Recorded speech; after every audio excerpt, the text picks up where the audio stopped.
Bienvenue sur Oli et Thanato, le podcast inspirant qui parle de la mort et des deuils pour les vivants. Mais en réalité, ça veut dire quoi ? Dans mon approche, tout changement est considéré comme un deuil. Qu'il s'agisse d'un décès, d'une séparation, d'un licenciement, d'un burn-out, d'un accident ou d'une crise de sens, tous les types de deuil sont abordés ici, sans tabou. Mon objectif est de vous transmettre des ressources et des réflexions pour appréhender toute notion de finitude dans nos vies. Partager le micro pour témoigner son vécu, décrypter un sujet d'actualité sous l'angle du deuil ou éclairer nos connaissances sur ces sujets, on peut vraiment dire que je parle de la mort et des deuils à toutes les sauces. Alors, qu'avons-nous au menu cette semaine ? Bonjour à tous, je suis ravie de vous accueillir aujourd'hui et je suis ravie d'accueillir Manon. Ça fait un petit moment que j'avais contacté Manon pour pouvoir faire cet épisode. Les choses arrivent toujours au bon moment quand elles doivent arriver. Donc écoute Manon, je te remercie beaucoup d'avoir accepté mon invitation et ma proposition et je te laisse te présenter pour déjà amorcer un peu le sujet de cet épisode. C'est avec grand plaisir. Merci beaucoup Charlène de me donner la parole. J'espère que ça intéressera le plus grand nombre des auditeurs. Et donc voilà, je m'appelle Manon Moncoq, je suis anthropologue, spécialiste du funéraire et aussi donc consultante et intervenante indépendante. Et au milieu de tout ça, je suis en train de finaliser une thèse sur les funérailles écologiques pour un doctorat d'anthropologie. Merci pour cette belle présentation. Ça pose aussi un peu le cadre, l'idée, le sujet. C'est vrai qu'on est au mois de novembre quand cet épisode sort. Et puis a priori, on le sait tous, novembre, c'est la Toussaint pour le côté plus religieux, mais en tout cas aussi cette notion de fête des morts. Et je trouve que c'est un mois qui est, en tout cas, selon moi, important pour sensibiliser et parler de ces sujets qu'on veut plutôt mettre dans l'ombre, qu'on veut plutôt cacher. Et justement, je trouvais intéressant de pouvoir en discuter avec toi sur cette notion d'anthropologie ou de sociologie de la mort. Est-ce que tu peux nous dire qu'est-ce qui se cache un peu derrière ces grands mots ? Qu'est-ce que ça veut dire de manière un peu pratico-pratique ? C'est quoi réellement ton métier ? Qu'est-ce que tu fais ? C'est une bonne question parce que je pense que des anthropologues, on n'en croise pas beaucoup dans sa vie. Clairement. Et des spécialistes du funéraire, en tout cas, qui ne travaillent pas forcément en pompe funèbre ou dans d'autres secteurs affiliés, c'est plutôt rare. La question est vraiment pertinente parce que avant que je l'utilise, le terme d'anthropologue du funéraire, c'est un terme que j'ai jamais vu, que j'ai jamais lu. Je crois que c'est pas très conventionnel. On utilise plutôt soit le terme de thanatologie ou thanatologue, donc ça va vraiment être des experts de la mort au sens large, ou plutôt de l'anthropologie de la mort si on rentre un peu plus dans la discipline. Mais moi, je me considère pas du tout comme une spécialiste de la mort avec un grand M, parce que la mort, en fait, c'est vraiment un événement qui est pluriel. On peut l'appréhender sous plein d'axes différents, que ça soit anté-mortem avec tous les effets de la fin de vie, les soins palliatifs, la mort aussi en tant que processus biologique avec tout le processus de thanatomorphose, donc le corps qui va se dégrader. Et puis il y a aussi le post-mortem. Donc ça, moi, c'est vraiment pas tout mon champ de spécialisation. Moi, c'est vraiment ce qui m'intéresse, c'est sur ce qui se passe juste après la mort, sur l'accompagnement du mort et de ses proches, donc tout ce qui va être attrait au funéraire. Et donc je me suis dit, moi je suis pas un anthropologue de la mort, je suis un anthropologue du funéraire, donc j'ai créé entre guillemets un petit peu ce terme-là qui est plutôt bien utilisé, je trouve, aujourd'hui, qui est parfois aussi repris par des confrères. Donc je me suis dit, j'ai pas sorti n'importe quoi, j'ai pas inventé trop n'importe quoi. Peut-être qu'il y a des anthropologues qui vont me dire, mais Manon, dis-nous, fais n'importe quoi, ça ne marche pas ce terme-là. Mais en tout cas, il fallait que je me définisse et ça a permis aussi de participer à cette définition aussi. On peut effectivement confondre l'anthropologie du funéraire et la sociologie de la mort, sauf qu'en fait, c'est vraiment déjà funéraire et mort, je les ai un petit peu distingués juste là. Mais l'anthropologie et la sociologie, c'est des disciplines qu'on confond souvent, surtout dans notre société. Et moi, j'ai mis très longtemps, je crois que c'est peut-être à la fin du master ou au début du doctorat où j'ai réussi vraiment à distinguer les deux. Donc, pour vous dire à quel point ça a pris du temps, même pour les spécialistes. Et en plus, moi, j'ai fait une licence et un master de sociologie, même si j'avais une option anthropologie, j'ai été de cette formation-là. Mais c'est pas une discipline, en fait, qui apportait vraiment ce que je recherchais. Depuis toute petite, j'avais envie de travailler sur les rites funéraires et finalement, la sociologie ne me comblait pas. Moi, j'avais pas envie de m'intéresser à la société en tant que telle ou aux groupes sociaux. Je voulais vraiment comprendre l'universalité de l'homme à travers toute la diversité en fait des cultures qui existaient notamment ou des variabilités des formes de vie sociale. Et l'anthropologie en fait permet ça. Et donc ça me comble vraiment de bonheur. Je m'épanouis pleinement là-dedans et le doctorat me permet de me spécialiser davantage en anthropologie et en funéraire. Du coup, l'anthropologie, il y a un côté beaucoup plus universel que le côté sociologie, a un côté plus, du coup, société, groupe, communauté, c'est ça? Complètement. En fait, souvent on dit la sociologie, c'est l'étude de notre société un petit peu occidentale contemporaine et l'anthropologie, l'étude plutôt des sociétés extra-occidentales et parfois plus anciennes. Cette définition, on va dire qu'elle est caricaturale, mais elle peut permettre de comprendre en un sens assez rapidement en quoi ça consiste. Mais moi, par exemple, je fais de l'anthropologie en France sur les faits funéraires français et actuels. Mais en tout cas, je vais m'intéresser vraiment aux rites, aux pratiques, aux croyances, aux représentations et pas du tout à comment la société fonctionne, quelles sont les classes sociales, quelle est la relation des classes sociales avec le rite, par exemple, parce qu'il peut y avoir des disparités aussi des pratiques funéraires au niveau des classes sociales. Mais moi, c'est pas ce qui m'intéressait particulièrement. Et c'est vrai que il y a tellement de formes de vie sociale qui existent que c'est difficile de prendre un petit peu les lois sociologiques que l'on met sur notre société occidentale contemporaine, comme en France ou par exemple aux États-Unis, enfin voilà dans les il faut pas tomber dans la caricature, mais dans les sociétés contemporaines occidentales dont la France fait partie, c'est difficile de mettre ces règles-là, de les transposer sur d'autres sociétés qui n'ont pas forcément la même façon de fonctionner. Mais l'anthropologie permet de tout étudier quasiment en tout temps, donc c'est vraiment extrêmement intéressant de voir à quel point on peut être différent et pourtant semblable. Ouais, merci, j'aime beaucoup cette phrase. Non, mais ça fait beaucoup de sens. En tout cas, pour moi, ça résonne beaucoup. Donc, du coup, si on reprend le côté anthropologie du funéraire, anthropologie, on va dire l'aspect plus universel, pour essayer de mettre une définition simple et que tout le monde soit d'accord. Et le côté funéraire, justement, pas sur ce qui se passe avant la mort, comme tu disais, avec la fin de vie, tout ça, mais plutôt ce qui se passe après, et notamment cette notion de rite.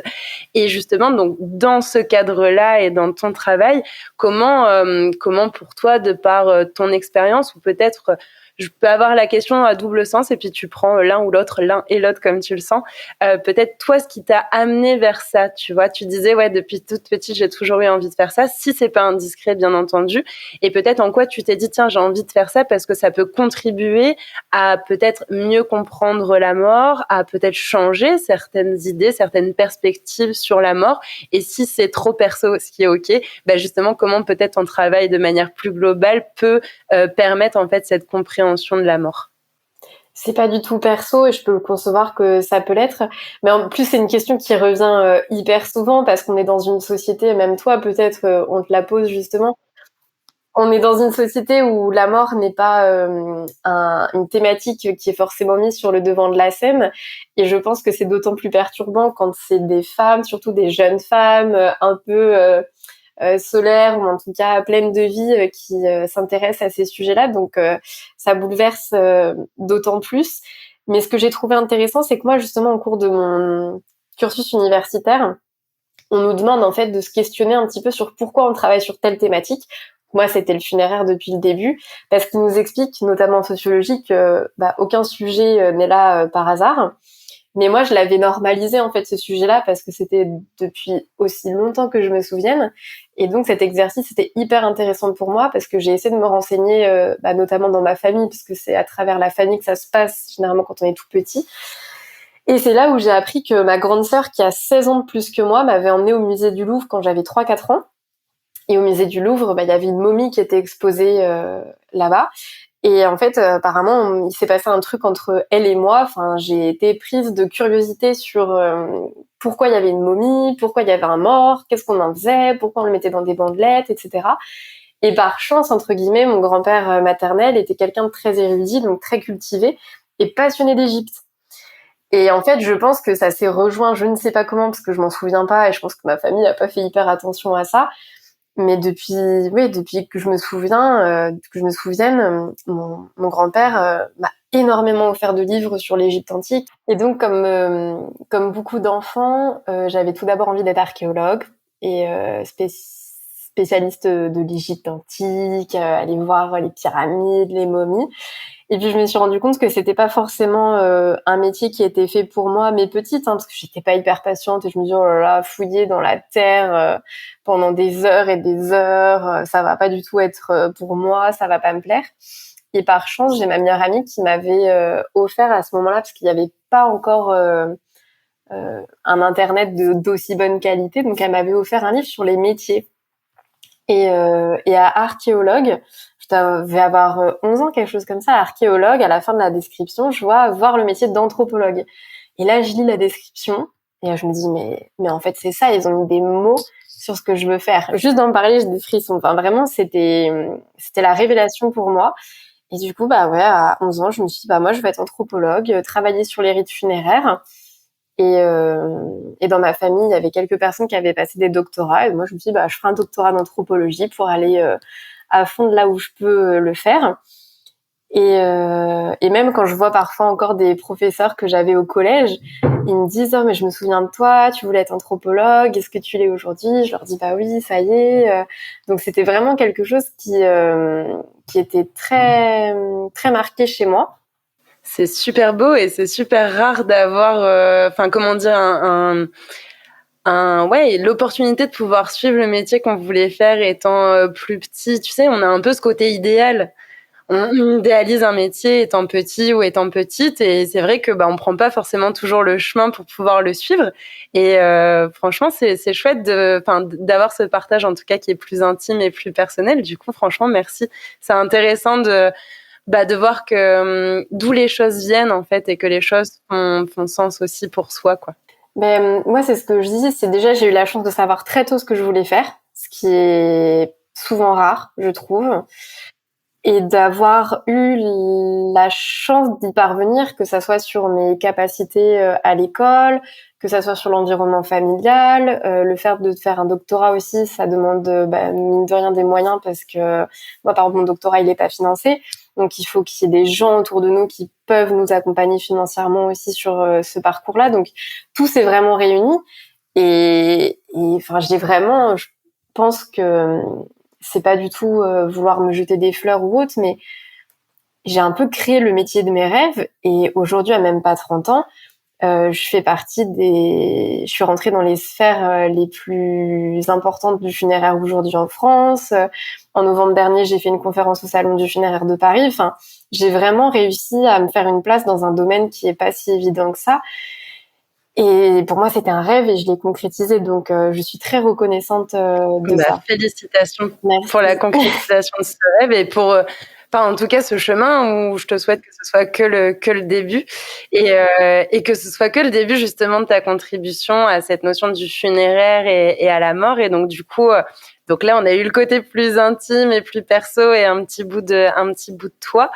Justement tu parlais aussi de cette conférence du funéraire que tu as pu faire l'année dernière. Et ben justement de par cette conférence, de par ces partages, de par ta thèse, ton doctorat, justement comment tout ce travail et toutes ces connaissances, tout ce que tu vois, tout ce que tu apprends aussi, ça peut changer notre compréhension, nous, de la mort en tant que citoyens, tu vois, qui n'avons pas forcément le vocabulaire ou ces connaissances-là. Qu'est-ce que finalement les personnes qui nous écoutent, auditeurs et auditrices, peuvent déjà peut-être commencer à en retirer, ou c'est aussi avoir un peu des questionnements. Tu me le disais en off juste avant en disant les podcasts, ça nous permet de planter des graines de réflexion, en fait, pas de dire il faut penser comme ça, mais de réflexion. Peut-être finalement quelles sont les réflexions sur lesquelles tu as envie d'amener nos auditeurs et auditrices aujourd'hui. C'est hyper intéressant comme réflexion et je suis hyper heureuse de pouvoir échanger là-dessus parce que c'est vrai qu'on même au sein de ma famille, on comprend pas toujours à quoi sert mon métier, ce que je conçois totalement, surtout quand c'est des métiers de ces gens-là. travailler sur la mort, elle fait de la recherche, enfin vraiment il y a rien qui va quoi. Mais ce que j'aime bien donner comme exemple, c'est j'ai eu la chance d'être chargée d'enseignement à l'université pendant 3 ans. J'ai adoré faire ça. Et j'ai apprécié arrêter aussi pour d'autres raisons.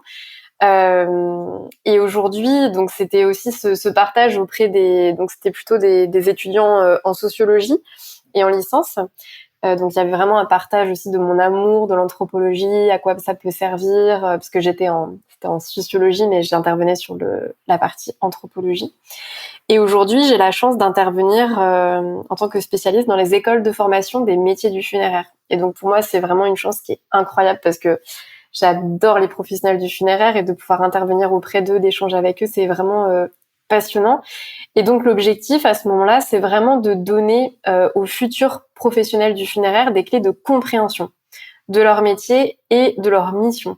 Parce qu'en fait, on banalise un petit peu ces activités-là, mais comme toutes, hein, on peut prendre n'importe quel métier, on banalise un petit peu, on normalise. Mais c'est hyper intéressant et important de prendre un petit peu de recul, de faire un pas en arrière et de comprendre ce qu'on fait, surtout quand on travaille sur la mort, je trouve. Et donc l'anthropologie du funéraire, elle permet d'avoir des connaissances déjà sur ce qui existait. Donc on n'est pas des historiens, on n'est pas des archéologues, mais ça permet d'avoir déjà quelques notions un petit peu pour se situer, pour contextualiser les choses. Ça, c'est vraiment très important. Et puis toujours d'avoir une approche pluridisciplinaire, ça permet de relativiser en un sens, et puis en tout cas d'avoir un maximum de données pour réfléchir, pour appréhender les phénomènes, et aussi avoir des connaissances sur ce qui existe aujourd'hui et ce qui pourrait exister dans le futur. Donc déjà, ça leur permet d'avoir plein d'outils à leur disposition, et ça marche aussi pour ce que moi j'appelle la société civile, des personnes lambda qui sont pas forcément du milieu funéraire, mais d'avoir des connaissances, puisque la mort c'est quelque chose qui nous touchera tous, de près c'est sûr, la nôtre, et puis de loin généralement avec nos proches. Et du coup l'acculturation au funéraire, parce qu'on l'a perdu, notamment avec la professionnalisation depuis la seconde partie du XXe siècle, on a perdu en fait l'intérêt au sens large qu'on avait pour les pratiques funéraires. Avant, c'était quelque chose qui était fait par les proches, par la communauté villageoise, par les voisins, et donc on savait faire. On savait comment ça se passait. Aujourd'hui, on a perdu tout ça, et en fait, l'un des premiers réflexes, c'est la panique, c'est l'angoisse. Et heureusement, aujourd'hui, il y a des professionnels qui sont là. Mais donc, on a besoin, je pense, de s'acculturer au funéraire, et on le voit aussi notamment avec le développement des cafés mortels qui se développent un peu partout en France. Et enfin, moi, pour en avoir animé plusieurs, c'est quelque chose qui marche hyper bien parce que les gens, ils ont besoin aussi de se reconnecter à ça. Et donc cette acculturation, voilà, elle est nécessaire, elle permet de se situer, de contextualiser et aussi de relativiser. Pour moi, l'anthropologie, elle est hyper importante en ce sens-là. C'est, comme je disais à mes étudiants, c'est aussi de comprendre qu'il n'y a pas de bien, tu vois, ce que tu disais tout à l'heure. Il n'y a pas forcément de façon de faire, il faut faire comme ça ou il faut ne pas faire comme ça, surtout pas. Moi, jamais je dirais ça. C'est vraiment juste comprendre pourquoi les autres font comme ça, pourquoi nous on fait comme ça. Et à partir du moment où on comprend, pour moi, on a tout gagné. On peut faire les choses, correctement. Ce que j'aime bien aussi donner comme exemple, en ce sens-là, c'est toujours un peu dans la provocation, mais c'est pour que ça parle d'autant plus. C'est aux futurs professionnels du funéraire, je donne l'exemple des funérailles célestes, qui n'est plus réellement pratiqué, mais qui a été longtemps pratiqué en Asie, notamment au Tibet, par exemple, où alors c'est plutôt sur les tours du silence, mais en Inde, par exemple, où on va donner les corps des défunts aux rapaces, aux vautours, en fonction des oiseaux qui sont présents. Et ça, en France, c'est absolument impensable. Mais vraiment, enfin, moi, j'ai des stagiaires, ils ont été ultra choqués par ce que je leur ai montré. En plus, je leur avais des vidéos, donc c'est vraiment très parlant de voir les corps se faire dévorer par les vautours. Mais en fait, pour eux, ça a tellement de sens de faire ça, et c'est pas pensable de faire autrement. Et pour nous, c'est justement l'inverse. Donc c'est vraiment comprendre pourquoi ils le font, pourquoi nous, ça nous dérange aussi. En fait, ce que tu veux dire derrière ça, c'est simplement de se poser la question de nous-mêmes, peut-être sur nos propres rites. c'est quoi nos rites ou qu'est-ce qu'on a envie de faire. En fait, c'est d'avoir une réflexion de manière globale sur la mort et de manière plus, on va dire, précise et personnelle sur notre propre mort. Il y a vraiment ce côté-là, en fait, aussi derrière et je dirais, selon la perspective, nos croyances, nos pensées, il n'y en a pas une qui est meilleure qu'une autre ou une qui est moins bien qu'une autre. Il y a juste une parmi tant d'autres et toutes se valent sur le même pied d'égalité. C'est ce qui peut permettre aussi peut-être d'avoir des pistes de réflexion ou des choses à approfondir peut-être justement pour changer ce regard sur les pompes funèbres. Est-ce que ça fait partie justement, j'imagine, de ce côté anthropologie du funéraire? Tu disais, moi je dis souvent qu'avant la mort était plus proche, la mort était dans les foyers, alors que maintenant la mort a été mise à distance. Au plus on met quelque chose à distance, au moins on a envie de le regarder et au plus c'est difficile de venir reconnecter avec cette chose. Et en plus, si là, derrière cette chose, on y met la mort, quelque chose qui n'est pas appréciable et qu'on n'a pas trop envie, avec laquelle on n'a pas trop envie d'être au contact, justement, tu dirais que peut-être au-delà ou de manière plus précise dans ce côté de connaissance, de piste de réflexion aussi qui nous est propre et personnelle, de quoi tu crois qu'on aurait besoin peut-être parce que tu vois, tu donnais l'exemple de tes étudiants pour justement être peut-être plus ouvert, peut-être plus dans l'acceptation, peut-être plus de tolérance, pour mettre plusieurs mots, et changer notre regard sur les pompes funèbres et aussi sur les personnes qui justement travaillent dans ces secteurs-là, parce que je vais pas faire la liste des stéréotypes, je pense qu'on en a tous plus d'un en tête et qui pour moi sont par définition des stéréotypes, c'est-à-dire que c'est pas la vérité, quoi. Moi, j'accompagne de temps en temps justement des pompes funèbres sur plein de sujets différents. Et c'est vrai qu'il y en a beaucoup qui souffrent au quotidien de ce regard, de ces préjugés, de cette méconnaissance. Je dirais d'une part qu'elle est... Alors c'est complexe comme réflexion, mais la méconnaissance aussi des pompes funèbres, d'une part, et ça peut peut-être surprendre ce que je dis, mais elle est nécessaire. Parce qu'on n'est pas obligé de savoir tout ce qui se passe dans les pompes funèbres, parce que il y a des backstage et ils sont là aussi pour préserver les proches des défunts.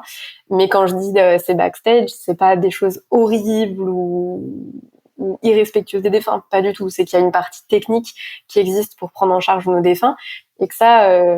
Tu penses à la thanatopraxie? Oui, par exemple, la thanatopraxie, ou comment se passe une crémation, ou les exhumations des défunts après une inhumation parce que la concession vient à échéance ou parce que la sépulture était tombée. Ouais, un côté plus pratique et plus technique. L'aspect technico-pratique, la famille n'a pas forcément besoin de connaître tous les détails. Après, si elle le demande, bien évidemment, il est du devoir des pompes funèbres d'être transparent sur ces choses-là. Et je pense qu'il y a aussi le secteur funéraire, c'est un secteur qui est très fermé, qui est très occulte, et peut-être ils en jouent aussi un petit peu, ça peut se comprendre. Mais moi, ce que je dis souvent, c'est que aujourd'hui, les pompes funèbres, déjà, c'est les seuls d'un point de vue légal qui sont habilités à prendre en charge un corps mort. Donc ça, on ne peut pas l'enlever. Il y a que eux qui peuvent le faire. Donc, il y a déjà ça, et surtout, ils sont experts dans leur domaine, ils sont experts du rite, ils sont experts dans la prise en charge technico-pratique, comme on vient de le dire, et ils ont eu cette prise en charge symbolique aussi avec la perte du religieux en France. Avant, l'aspect symbolique, il était pris en charge par l'Église catholique notamment. Ça s'est perdu, donc il faut avoir cet accompagnement symbolique aujourd'hui, et c'est les pompes funèbres qui se sont retrouvés à faire ça.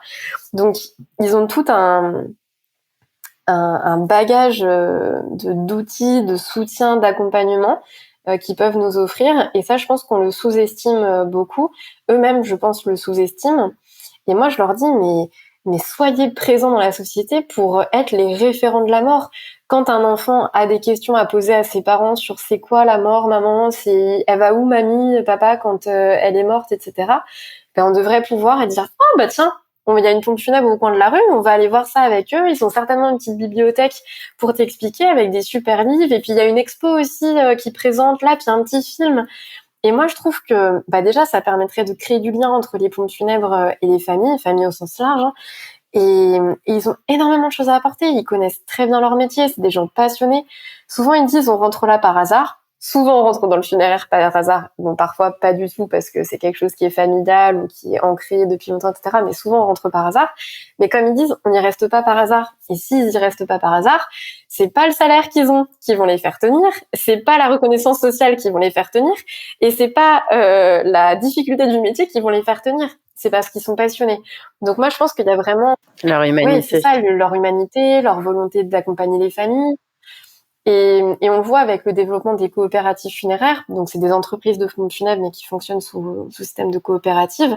Et elles ont un peu une approche différenciante dans l'accompagnement des familles. Et on voit que elles tentent aussi de resocialiser la société civile avec la mort. Et je trouve que c'est une bonne chose. Dans tous les cas, plus il y a d'offres différentes, plus chaque famille sera à même de trouver quelque chose qui fait sens pour elle. Donc ça, c'est que du positif. Carrément. Donc voilà ce qu'on peut faire, en tout cas ce que les pompes funèbres peuvent faire. Et par exemple, il y avait Sarah Dumont de Appienne qui était intervenue auprès de moi sur un colloque de prévoyance obsèques chez c'était OGF, il me semble, donc PFG. Et elle leur disait, mais par exemple, juste laissez la porte ouverte de votre agence de pompes funèbres, juste laissez-la ouverte, parce que ça, enfin, physiquement, matériellement, ça fait pas quelque chose de fermé, c'est on est là si vous avez besoin. Et après, moi, je dis ça, c'est peut-être facile pour moi, parce que la mort est quelque chose j'ai un rapport très facilité avec la mort, mais n'hésitez pas à rentrer dans les pompes funèbres, à poser des questions, à regarder, à vous intéresser, même quand vous êtes en pleine santé. Mais carrément. Et puis si ça passe pas, le feeling il passe pas, il passe pas, et allez voir une autre pompe funèbre. Il y en a d'autres. Un magasin de fringues, un restaurant, enfin ce que vous voulez. En fait, c'est ce que j'aime beaucoup dans ce que tu dis, c'est que tu viens de dire, voilà, un magasin de fringues, un restaurant, c'est que les pompes funèbres ne sont qu'un type de lieu, un type d'entreprise, parce que ça reste aussi des entreprises. Voilà, un type d'entreprise, un type de lieu parmi tant d'autres. Et tu donnais l'exemple par rapport aux enfants. Je trouverais ça génial, moi, qu'on se dise, ah attends, t'as des questions, viens, on va aller, comme tu disais, au coin de la rue avec peut-être un truc avec une petite bibliothèque. En fait, ça rend pour moi la mort plus humaine, et donc justement cette distance qui a été créée, on la raccourcit, ou en tout cas on y met plus de douceur. C'est comme si on fait un peu le petit poussé, quoi. On met des trucs sur le chemin pour que ce soit non pas plus appréciable, parce que la finalité on la changera pas, mais en tout cas avec plus de douceur. Enfin, je pense que c'est vraiment le mot qui me vient, plus de douceur pour aller vers ça, en disant ok, ça nous fait flipper, mais dans tous les cas on va y passer. Donc autant que, même si ça fait peur, qu'on essaye d'avoir un petit peu des informations. Et du coup ça me faisait penser, je pense pas, parce que je suis aussi ambassadrice de Happy End pour les apéros de la mort, et du coup je pense pas qu'il y ait ça pour les enfants, mais je pense que ça pourrait être super intéressant d'avoir une version des apéros de la mort, mais peut-être version enfant. Enfin voilà, je sais pas, c'est une idée comme ça qui me passe. Ça me faisait écho à ça, et qu'en plus de ça, les enfants, je trouve, ont beaucoup à nous apprendre sur la mort, parce qu'ils ont un regard beaucoup plus doux et beaucoup plus serein que celui que nous on peut avoir, où on est paniqué à la moindre notion de mort qui arrive dans notre vie, en fait. Totalement, et je crois avoir entendu, enfin j'en suis sûre, il y a des crématoriums qui proposent des journées portes ouvertes aux écoles, par exemple. Donc bravo aux écoles d'avoir autorisé ça. Carrément. Et aux parents d'accepter que les enfants aillent dans un tel équipement, mais c'est des choses entre guillemets toutes bêtes, qui sont pas compliquées à mettre en place et qui peuvent vraiment changer les choses. Mais voilà, les enfants, c'est la société de demain. Donc, si on arrive à faciliter le rapport, comme tu dis, en plus, les enfants, ils ont un rapport très simple à la mort. Donc, c'est nous, on projette nos conceptions de la mort souvent difficiles sur eux, mais en fait, eux, il n'y a pas de problème. C'est ça. Et donc, si on les accompagne dans cette facilité-là qu'ils ont à appréhender la mort, je pense que déjà, le rapport de la société française actuelle avec la mort serait un peu plus doux et facilité, et ça pourrait être qu'une bonne chose. Mais c'est propre à chacun. Petit à petit. Voilà. Petit à petit. Voilà, c'est des petites pierres justement pour aller plus loin aussi dans cette conception plus ouverte et peut-être plus accueillante par rapport à ces thématiques qui nous sont difficiles, mais nous relient tous et toutes sur cette planète, en fait. Et justement, tu parlais tout à l'heure donc des rites aussi funéraires. Et en même temps, on parlait de ce rapport justement qu'on peut avoir à la mort, et de ce rapport qu'on peut avoir au funéraire. En quoi, pour toi, les rites peut-être funéraires peuvent refléter d'une certaine manière ou nous donner peut-être encore une fois des pistes de réflexion, soit en termes sociétal, du coup plus pour le côté sociologie ou de manière plus globale sur l'humanité, sur le rapport à la mort que les sociétés ou l'humanité peut avoir en fait? Déjà, ce qui est hyper intéressant de savoir, c'est que les rites funéraires sont une pratique qui reste quand même exclusivement humaine. Alors après, il y a quand même des éthologues, donc des spécialistes du comportement animal, qui ont démontré que certains animaux avaient quand même quelques pratiques funéraires, mais ça reste assez marginal et exceptionnel. Mais les rites funéraires, voilà, sont quelque chose d'exclusivement humain qui existe depuis, je crois, plus de 100 000 ans. Et on ne connaît pas réellement de société qui n'accompagne pas d'une façon quelle qu'elle soit ces morts. À part vraiment en période de grand traumatisme, donc comme des crises climatiques, des guerres ou des épidémies, comme on a pu un peu le voir aussi chez nous avec le Covid notamment. Donc ça, c'est déjà quelque chose, je trouve, qui est hyper intéressant de savoir parce qu'on voit que c'est une approche déjà qui est très universelle de la mort. Mais par contre, quand on tend à comprendre les particularités, il y a mille et une façons de prendre en charge ces morts, si à la fois dans l'espace et dans le temps. Si on le prend en 2024 sur Terre, là, toutes les façons qui existent, déjà, il y en a plein, même si ça tend à se globaliser. Il y a quand même quelque chose qui se lisse et de plus en plus de particularismes locaux ou en tout cas culturels tend à s'effacer, comme par exemple les funérailles célestes pour plusieurs raisons. Elles n'existent quasiment plus, donc voilà, ça, il y en a quand même de moins en moins, mais il y a toujours des variabilités. Et puis dans le temps, en fait, depuis l'histoire de l'humanité, il y a eu plein de façons de prendre en charge nos défunts, donc ça c'est hyper intéressant. Et puis effectivement, si vous aimez voyager, vous intéressez un petit peu à d'autres cultures, intéressez-vous à la façon dont la société dans laquelle vous allez prend en charge ces morts. C'est hyper intéressant déjà pour savoir déjà son rapport au corps mort, notamment qu'est-ce qu'on peut faire au corps, qu'est-ce qu'on peut pas en faire, dans quelles circonstances, au bout de combien de temps, mais aussi à ses croyances de manière générale. Qu'est-ce qui est important de faire du corps, qu'est-ce qui est important de ne surtout pas faire du corps, quel accompagnement pour les défunts et aussi pour les endeuillés. Je pense par exemple aux juifs notamment qui ont un protocole très précis pour les endeuillés pendant plusieurs jours, comme c'était le cas aussi en France il y a plusieurs décennies.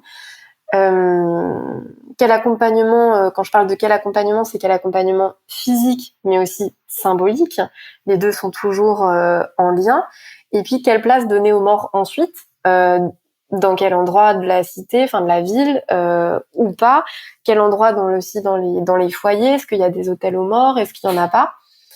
Et puis c'est intéressant aussi de comprendre quelle place est donnée à la famille de manière générale, qui peut être présent, qui ne peut pas être présent.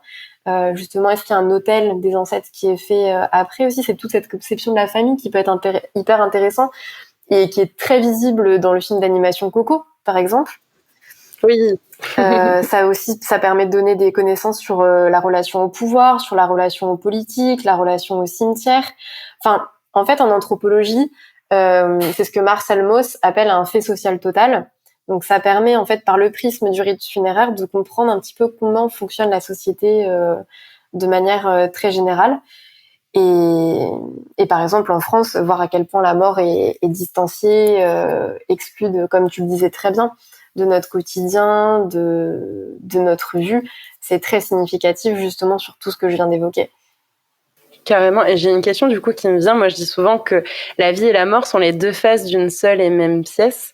Et dans ce que tu dis finalement, donc les rites funéraires, et j'ai bien aimé, tu disais, ouais, si vous partez en voyage, que vous aimez découvrir d'autres cultures, le fait de s'intéresser aux morts. Et pourtant, c'est vraiment pas le premier truc auquel on penserait, tu vois, mais je trouve ça super intéressant.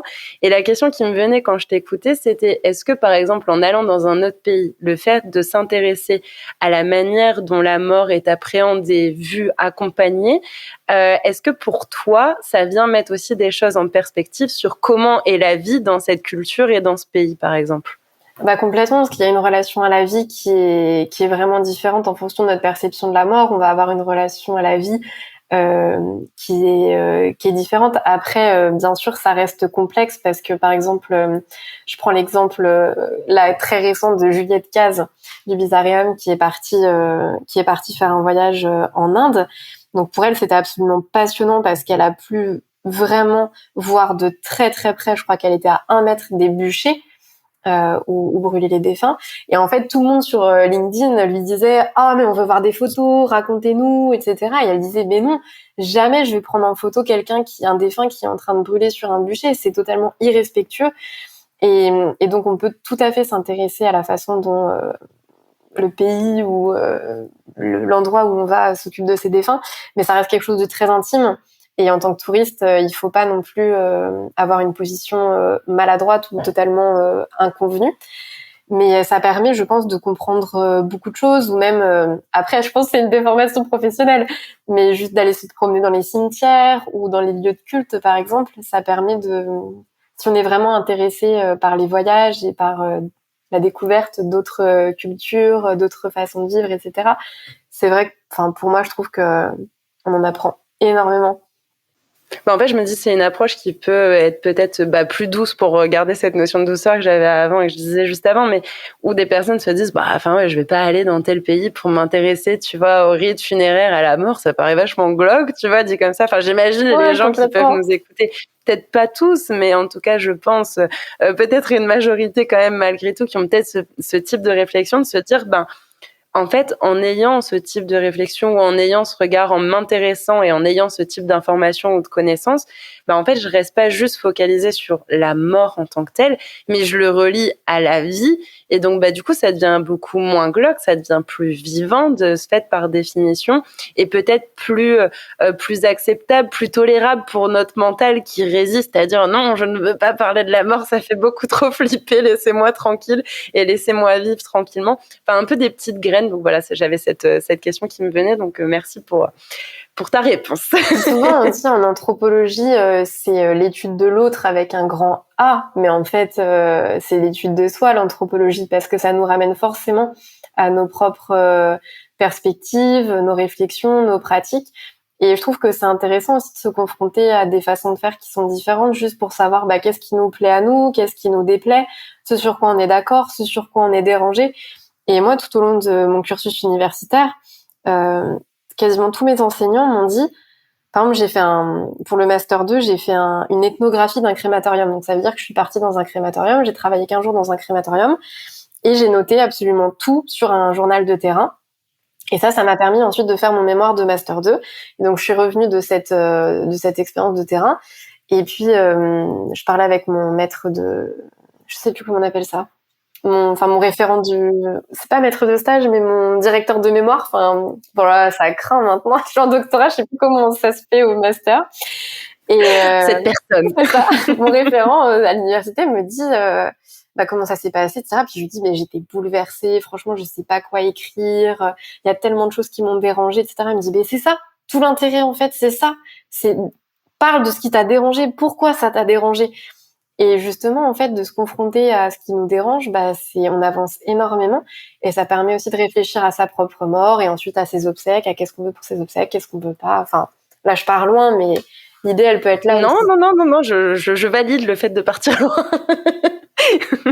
Mais en fait, pour moi, c'est une grosse pelote de laine et du moment où tu commences à tirer un fil, en fait, il y a plein d'autres choses qui viennent et c'est parce que souvent, on s'arrête à l'aspect triste, morbide, glauque, qui sont souvent des mots qui vont revenir dans notre société. Mais en fait, quand on va au-delà de ça, on se rend compte que, alors oui, c'est pas le sujet le plus fun. Enfin, je veux dire, on va pas vendre du rêve non plus, mais au-delà de ce côté pas fun, il peut y avoir des réflexions super importantes, super intéressantes, finalement de connaissance de soi aussi. Et ça, je trouve que c'est vraiment important de le rappeler.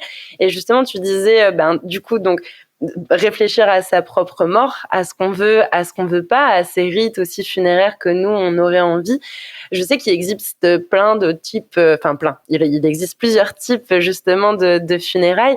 Tu disais aussi qu'il y a eu une évolution au cours du temps. Est-ce que tu as envie de nous faire peut-être un petit mot sur autant c'est cette évolution au cours du temps que aussi les différents types, peut-être ce qu'il n'y avait pas avant et ce qui est plus peut-être présent maintenant aussi dans les mœurs et dans les sociétés?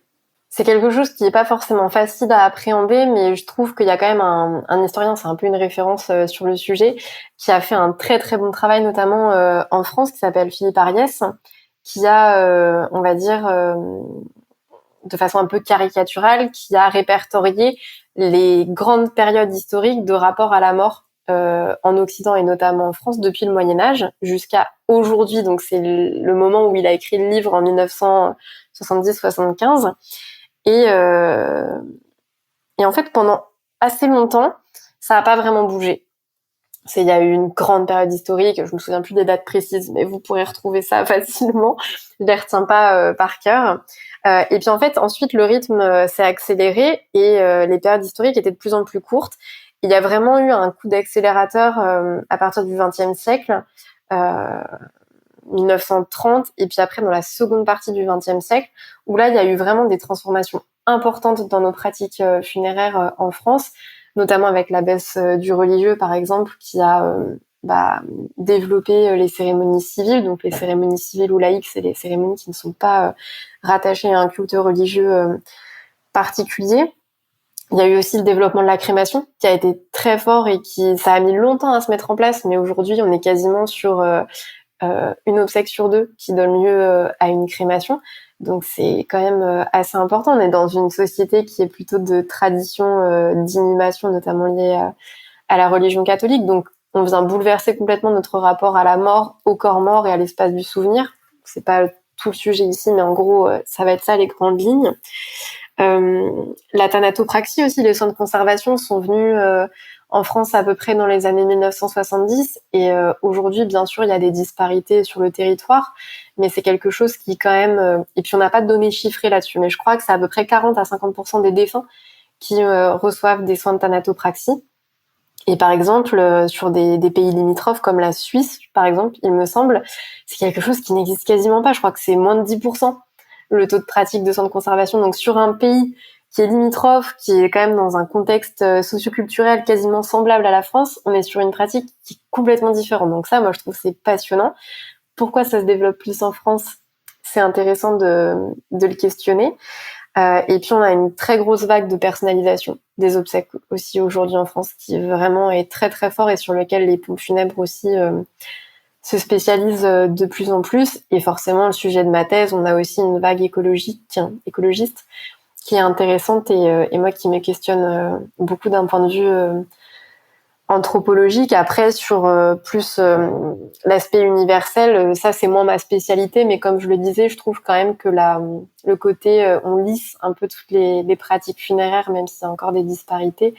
Cet aspect de globalisation, elle est, je veux pas dire qu'elle est inquiétante parce que c'est un terme avec un jugement de valeur que je n'apprécie pas, mais en tout cas, elle est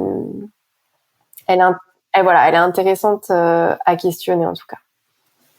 C'est intéressant, je trouve, parce que comme tu dis, d'un côté, il y a ce côté, on va dire, globalisation, donc quelque chose qui irait plus vers une dynamique ou une grande direction et quelque chose de plus uniforme, sans aspect péjoratif, mais quelque chose de peut-être plus uniforme. Et à l'inverse, comme tu dis, le côté personnalisation, où justement, avec les pompes funèbres, on peut le voir, on a peut-être d'autant plus de place, ou peut-être qu'on prend d'autant plus de place aussi dans l'accompagnement de notre défunt. Et je trouve que c'est intéressant de voir les deux, où d'un côté, ce côté globalisation, et de l'autre, le côté personnalisation, où on pourrait se dire ça va à l'inverse, alors qu'en fait, non, ça marche ensemble, en fait, d'une certaine manière. Oui, il y a pas mal d'approches qui peuvent sembler antinomiques ou contradictoires, mais en fait, ça l'est pas tant. Après, ce qui est intéressant, en tout cas, c'est l'approche anthropologique. Ce qui est intéressant de comprendre, c'est que, comme je disais, le rite funéraire, il a un aspect très universel qui est important de garder. Et peu importe la façon de prendre en charge nos défunts, en fait, il y a toujours une structure et des fonctions qui sont universelles. Mais il y a mille et une façons de répondre à cette structure-là et à ces fonctions-là. Donc, c'est ça qui est vraiment intéressant de comprendre et d'étudier. Enfin, en tout cas, moi, c'est ce qui me passionne. Mais j'attire aussi l'attention auprès des pompes funèbres qu'à vouloir trop personnaliser, il faut pas justement enlever la dimension universelle du rite, parce que cette dimension universelle, donc là on va vraiment loin dans l'analyse et dans l'approche, et ça reste très anthropologique, donc il y a peut-être d'autres disciplines qui diront d'autres choses, mais cette approche universelle, C'est ce qui permet en fait que le rite soit efficace. Et donc un rite efficace, c'est ce qui permet de prendre conscience qu'il y a un monde des morts, un monde des vivants, et que cette distinction, elle est nécessaire pour que le monde des vivants puisse continuer à être stable et à continuer malgré la perte d'un des membres du groupe en fait. Elle a une fonction de sécurité, enfin, le rite a une fonction de sécurité et de point de repère dans notre conception du coup de la vie et de la mort et de ce qui nous permet de se structurer et en fait d'avancer dans la vie, quoi. Enfin, c'est ce que je ressens à travers tes mots, c'est ça? Tu reformules très très bien. En fait, il y a 3 grandes fonctions. En gros, il peut y en avoir beaucoup plus, hein, mais en anthropologie, on se base notamment sur 3 grandes fonctions du rite funéraire. Ça va déjà être prendre en charge le devenir symbolique et physique du défunt. Ça, c'est la base. On a un corps mort, qu'est-ce qu'on en fait? On a un défunt, qu'est-ce qu'on en fait? La deuxième, ça va être de rassurer et protéger les endeuillés. Donc, rassurer et protéger, ça peut être aussi au sens large. Mais par exemple, sur la protection, ça va être aussi la peur de la contamination du corps mort, qu'elle soit réelle ou symbolique. Mais en tout cas, elle est quand même très présente. Et puis, de les rassurer aussi par tout l'accompagnement des condoléances, de la présence aux cérémonies, ce genre de choses. Et la troisième grande fonction, donc en fait, on voit que c'est crescendo, ça part de l'individuel vers le collectif. Et la troisième grande fonction, ça va être de stabiliser le groupe. Moi, ce que je donne toujours comme exemple, c'est qu'en fait, chaque individu fait partie d'un groupe, que ce soit un groupe familial, un groupe amical, un groupe professionnel, un groupe religieux, peu importe, on peut faire partie aussi de plein de groupes. Mais en tout cas, la perte d'un des membres du groupe, c'est comme une chaîne, c'est un maillon de la chaîne qui vient casser. Donc, du coup, la chaîne, elle est branle-ballante un petit peu. Donc, tout l'intérêt du rite, et notamment, alors toutes les étapes sont importantes, mais notamment le but de la cérémonie, c'est aussi de reformer cette chaîne pour qu'à la fin du rite, le groupe, donc cette grande chaîne, puisse continuer à exister malgré la perte du maillon. Ouais, comment je reconsolide finalement ce groupe avec l'absence de cette personne qui fait toujours partie du groupe, mais d'une manière différente par rapport à avant. C'est plus un maillon physique, c'est un maillon qui est là autour pour donner cette métaphore-là. Merci pour ces précisions, notamment par rapport à la fonction du rite. Et du coup, il y a une question qui me vient sur justement cette évolution des pratiques funéraires. Il y a quand même une chose qui prend de plus en plus de place dans notre quotidien, c'est toute cette dimension des avancées aussi technologiques, les changements sociaux par rapport à, enfin, je pense au téléphone, je pense aux réseaux sociaux. Est-ce que peut-être c'est trop tôt aujourd'hui pour avoir peut-être un regard, alors soit anthropologique ou sociologique sur ces sujets-là et que on ne peut peut-être pas encore mesurer, ou est-ce qu'il y a peut-être déjà des premières pistes, encore une fois, de réflexion qui permettent de voir est-ce que ça a un impact ou pas, et si oui, sans dire qu'il est positif ou négatif, mais dans quel sens peut-être il irait cet impact ou ce changement? Ça, c'est pas ma spécialité, mais c'est quelque chose en tout cas qui revient, en tout cas comme thématique dans la sociologie ou l'anthropologie de la mort, du funéraire. Vous avez compris depuis le début. Ouais. Il y a pas mal de sociologues, d'anthropologues qui travaillent sur ces questions-là. Moi, de ce que j'en sais à mon petit niveau sur le sujet, c'est que c'est quelque chose qui prend pas mal d'ampleur, je crois notamment en Asie, il me semble. Donc après, je suis pas une spécialiste de l'Asie, donc difficile pour moi d'expliquer les raisons aussi et les besoins par rapport à ça. Mais je pense aussi le fait qu'ils soient extrêmement nombreux, ça change aussi les choses. Je crois qu'il y a beaucoup de cimetières virtuels, par exemple, où on peut venir se recueillir sur une tombe virtuelle.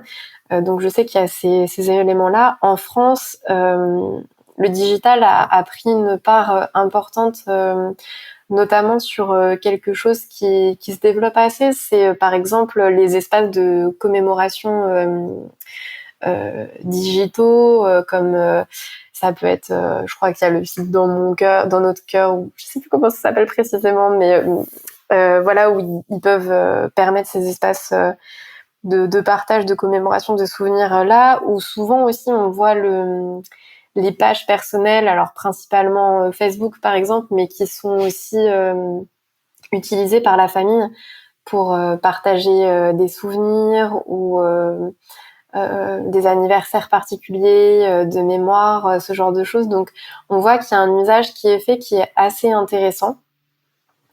Et on a pu voir aussi au moment du Covid que le digital a aussi permis à tout à chacun de pouvoir assister de façon lointaine aussi à des obsèques et de façon totalement dématérialisée avec la visio par exemple. Donc ça c'est quelque chose qui était intéressant à étudier en tout cas. J'ai l'impression que depuis le Covid c'est pas quelque chose qui se généralise, mais ça permet par exemple avec la mobilité géographique qu'on a de façon de plus en plus importante, de pouvoir assister à des obsèques même en habitant loin. Donc il y a quand même quelque chose d'intéressant sur cela. Moi j'ai du mal à concevoir quand même que ça puisse se généraliser. Je pense qu'on a besoin du sensible, du tangible dans les obsèques, de vraiment partager un espace et un lieu commun vraiment physiquement. Mais l'avenir nous dira ce qu'il en est. Affaire à suivre, quoi. C'est ça. Merci beaucoup en tout cas pour ton point de vue et ce que tu avais envie de pouvoir apporter sur ce sujet-là. Et puis affaire à suivre. Je pense que plus le temps avancera et plus ces pratiques prendront de place ou non, et plus on pourra y poser un regard et en avoir des réflexions et un certain recul. Pour finir, j'avais une dernière question pour toi. Comme je dis souvent, c'est le podcast qui parle de la mort et des deuils. C'est vrai qu'on a beaucoup parlé de la mort, et dans cette après justement du décès d'un proche, il y a aussi cette notion de deuil. Je sais très bien que c'est pas ta spécialité. Là, c'est plus alors volet expert, mais aussi peut-être ton point de vue personnel, ou peut-être de par ton expérience, justement comment les pratiques, comment ou quel rôle ont les pratiques funéraires un peu dans le processus de deuil, même si juste avant tu l'as un petit peu amorcé justement avec cette métaphore de la chaîne dont tu parlais. Est-ce que tu as envie de nous rajouter quelques informations ? Effectivement, ce que j'ai expliqué sur les fonctions du rite funéraire, donc les 3 fonctions, l'accompagnement symbolique et physique du défunt, rassurer et protéger les endeuillés et stabiliser le groupe, ça c'est vraiment, je pense, la base des pratiques funéraires. Et c'est certes, alors c'est un débat que j'ai avec des collègues. Pour moi, le deuil, l'anthropologie ne peut pas forcément appréhender la notion de deuil. Mais en fait, j'ai plein de collègues qui ne sont pas d'accord avec ça. On doit en parler ensemble, mais on n'a pas encore eu l'occasion, parce qu'en fait, ouais, complètement. Il y a la sociologie du deuil, l'anthropologie du deuil, donc en fait, il y a plein de choses qui sont faites sur le sujet.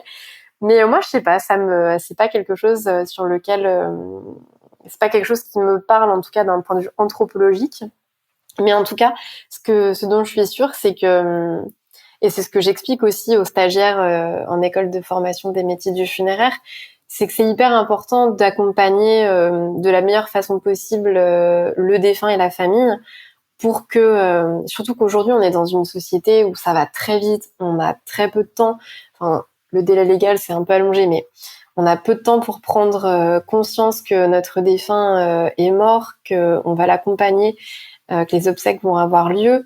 Ensuite, on doit vite reprendre notre chemin de la vie quotidienne, familiale, personnelle et professionnelle aussi. Donc, on est quand même dans une dynamique, une temporalité qui est quand même assez particulière et qui n'est pas forcément celle, en tout cas, du processus du travail de deuil, je pense, d'un point de vue psychologique. Mais là, je prends des pincettes parce que je veux pas faire d'impair sur un sujet qui n'est pas le mien. Mais en tout cas, il faut faire les choses correctement pour accompagner au mieux la famille dans cette étape. Et encore là, d'un point de vue anthropologique, en fait, la mort, c'est un rite de passage. Donc, il y en a plusieurs dans la vie.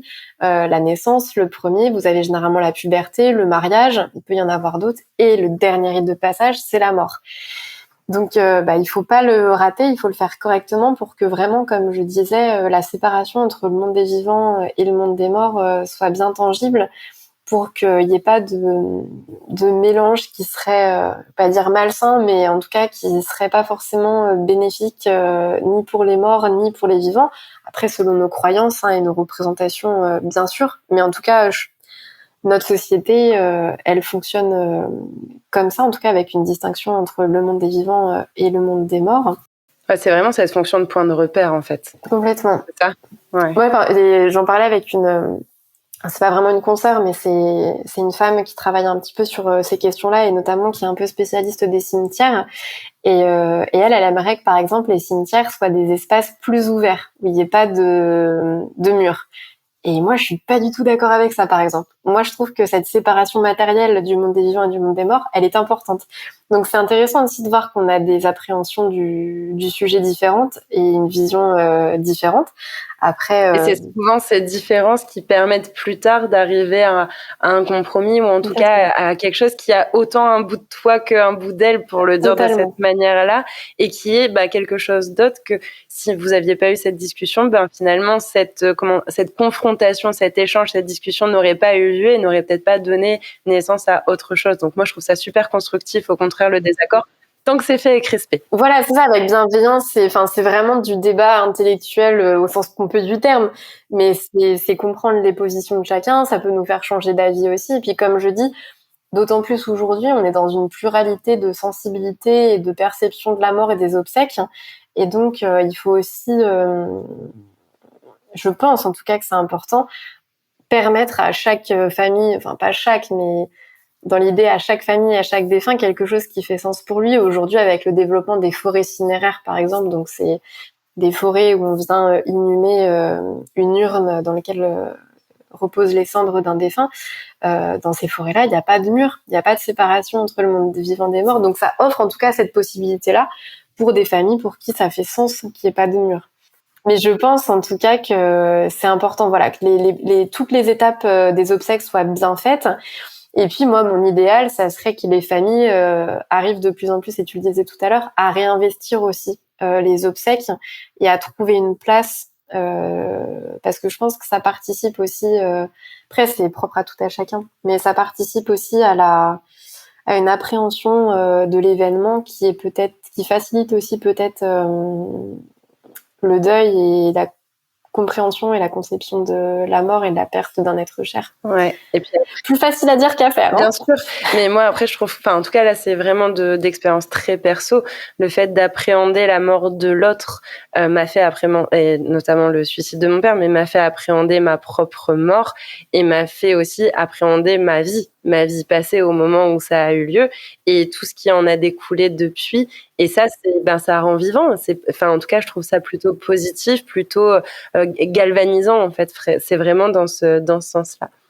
Je voulais te remercier infiniment, Manon, pour tout cet échange que j'ai trouvé très enrichissant et voilà, qui j'espère sera une petite graine parmi tant d'autres, j'en doute pas, pour pouvoir ouvrir en fait sur ces sujets-là. On retrouvera bien entendu tous tes liens en description pour pouvoir aller approfondir ton travail. Je mettrai aussi les références que tu as pu donner sur les livres ou sur les personnes. Comme ça, si les personnes ont envie d'aller creuser leurs propres réflexions sur le sujet, il y aura juste à cliquer. Est-ce que, avant de se quitter, il y a autre chose que tu souhaiterais partager ? Merci de me donner autant la parole, Charlène. J'ai vraiment beaucoup parlé, mais c'est un sujet qui est passionnant. De toute façon, je pense que c'est ni toi ni moi qui diront le contraire. Mais si on plante des petites graines, en tout cas, et peut-être que certains de tes auditeurs ne seront pas d'accord avec tout ce que l'on avait évoqué, et c'est tant mieux aussi d'avoir des gens qui ne sont pas d'accord avec nous. Mais en tout cas, je trouve que de l'évoquer, c'est important. Moi, je trouve que, en mot de la fin, ce qui me tient à cœur, c'est de dire que le sujet de la mort est bien trop vital pour ne pas en parler. C'est vraiment une preuve d'amour que l'on peut faire d'en discuter avec ses proches pour les soulager, pour les rassurer. Et il nous arrive rien quand on parle de la mort. On peut être super superstitieux, mais au contraire, en fait, il nous arrivera tout ce qu'on veut qu'il nous arrive si on arrive à exprimer ses dernières volontés. Et même si on n'a envie de rien, c'est important de le dire. Moi, personnellement, j'arrive pas à choisir entre inhumation et crémation. J'en parle peut-être toutes les semaines avec mon conjoint en disant, mais toi, tu veux que je me fasse crématiser ou que je me fasse inhumer? Il me dit, mais j'en sais rien. Tu m'embêtes avec tes questions. Je dis, bon, écoute, voilà, et on en parle. Je dis, tu feras ce que moi, les deux me vont, c'est ok, tu choisiras. Mais voilà, au moins d'en parler, et ça peut paraître étonnant, ou je veux pas du tout être donneuse de leçons en disant ça, mais au quotidien, je vois tellement de problématiques à ce sujet-là que si on peut faire bouger un petit peu les choses, c'est bien. Et moi qui parle de la mort tous les jours, j'arrive même pas à faire dire à mes beaux-parents, par exemple, ce qu'ils veulent pour leurs dernières obsèques. Et ça me rend folle parce que même moi, j'y arrive pas. Donc c'est pas si simple. Mais voilà, n'ayez pas peur d'en discuter avec vos proches. Il y a mille et une façons de faire, de l'écrire, de le dire, de le glisser dans une enveloppe, de le faire de façon drôle, de le faire de façon moins drôle. Et j'espère que voilà, je vous ai appris plein de choses, que ça a été intéressant et pas pompeux. Et n'hésitez pas à me contacter sur les réseaux si vous avez envie d'en savoir plus. Et c'était un grand plaisir d'échanger avec toi, Charlène. T'as hyper bien reformulé, t'as posé des questions hyper pertinentes et c'est un plaisir de pouvoir parler de tout ça. Donc merci. Plaisir partagé. Il me semble que c'est Sarah Dumont de Happy End qui dit ça, c'est la mort, on ne meurt pas d'en parler. Totalement. Je pense que ça fait une belle conclusion par rapport à ce que tu viens de dire. Et du coup, juste envie, je pense que je peux parler pour nous deux, on a juste envie de vous inviter à vous poser là, à enlever votre casque ou vos écouteurs et à se dire, ok, tiens, si j'en parlais avec mes parents, avec mes enfants, avec mes frères, mes sœurs, et peut-être juste de décrocher votre téléphone ou aller prendre un café dimanche chez vos parents et d'en parler, de faire une lettre, je sais pas, d'envoyer un texto avec un gif et un squelette, je sais pas, trouver ce qui fait sens pour vous de manière amusante, de manière plus douce, mais voilà, peut-être d'essayer, juste d'essayer, d'oser essayer et puis voir ce qui se fait. En tout cas, ça coûte rien. Encore un énorme merci à toi, Manon. Et puis je te dis à très très vite. À bientôt. En parlant de ces sujets, nous leur faisons une place dans nos sociétés, et c'est ainsi que les tabous peuvent se lever.